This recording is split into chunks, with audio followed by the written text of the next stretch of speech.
നമ്മൾ അരി വേവിക്കുമ്പോഴത്തേക്ക് സ്ഥിരം ദമ്മിടുകയാണെങ്കിൽ ഒരു 80% അരി വേവിക്കാവുള്ളൂ.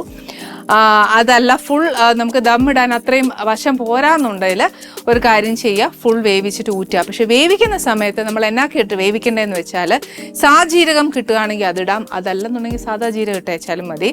പട്ട, ഗ്രാമ്പൂ, ഏലക്ക, പിന്നെ വേണ്ടിയത് പട്ടയുടെ ഇല, പിന്നെ ഇച്ചിരി ഉപ്പ്, പിന്നെ ഇഷ്ടമാണെങ്കിൽ 2-3 മണി കുരുമുളകും കൂടെ ഇട്ടേച്ച് വേണം അരി വേവിച്ച് ഊറ്റാനായിട്ട്. ഇനിയിപ്പോൾ വറുത്ത് വറ്റിച്ചെടുക്കാനാണെങ്കിൽ അറിയാവുന്നവരാണെങ്കിൽ ആ പരുവ് അറിയാമെങ്കിൽ അങ്ങനെ ചെയ്യുന്നതാണ് ഏറ്റവും നല്ലത് ബിരിയാണിക്ക്.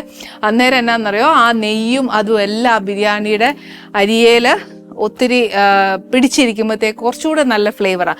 ബിരിയാണി വെക്കുന്നതിൽ ഏറ്റവും സ്വാദ് മട്ടൺ ബിരിയാണിക്കാണ്. അപ്പം ഈ പറഞ്ഞ പോലെ നെയ്യും എല്ലാം കൂടെ ചേരുമ്പോഴത്തേക്ക് ഒരു പ്രത്യേക സ്വാദാണ് മട്ടൺ ബിരിയാണിക്ക് ഉണ്ടാകുന്നത്. പിന്നെ ഈ ബിരിയാണി ഉണ്ടാക്കുന്ന സമയത്ത് എത്ര നെയ്യ് വേണം, എത്ര അതിനകത്ത് ഉണ്ടായി എന്നൊക്കെ നമ്മൾ മനസ്സിലാക്കുന്നത് ശരിക്കും ഈ കൈയുടെ പുറവശം വെച്ചിട്ട് ആ ബിരിയാണിയുടെ അരിയെ തൊട്ട് നോക്കുമ്പോൾ ഓരോ അരിയുടെയും പാട് നെയ്യോട് കൂടി നമ്മുടെ കയ്യിലേക്ക് വരും. അതാണ് ബിരിയാണിയുടെ നെയ്യുടെ അളവ് എന്നാ പറയുന്നത്. പക്ഷെ അപ്പം ഞാൻ ചോദിച്ചു നമ്മൾ ഒഴിക്കുമ്പോൾ എങ്ങനെ നമുക്ക് അറിയാൻ പറ്റുന്നതെന്ന്. പക്ഷെ ഡീറ്റെയിൽ ക്ലാസ്സിലേക്ക് എനിക്ക് പോകാൻ ഒത്തില്ല.